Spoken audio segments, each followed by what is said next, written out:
Hello everybody, welcome back to HardReset.Info channel. In today's video, I'll show you how to fix low volume problem on your REALME C63.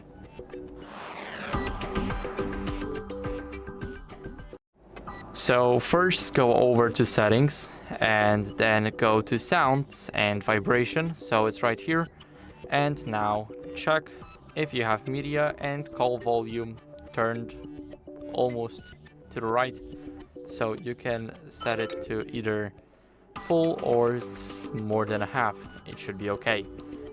Now for the next step, disable the do not disturb mode. It can somehow influence the low volume.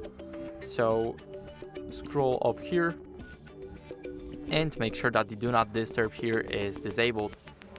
So now after that, try cleaning the speaker or a headphone port. So here we have the speaker grills and here we have the headphone port.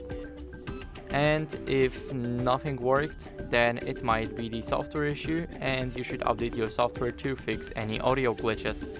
So scroll down and now go over to About Phone, click on REALME UI, and now you'll see if your version is up to date like mine or if you need an update.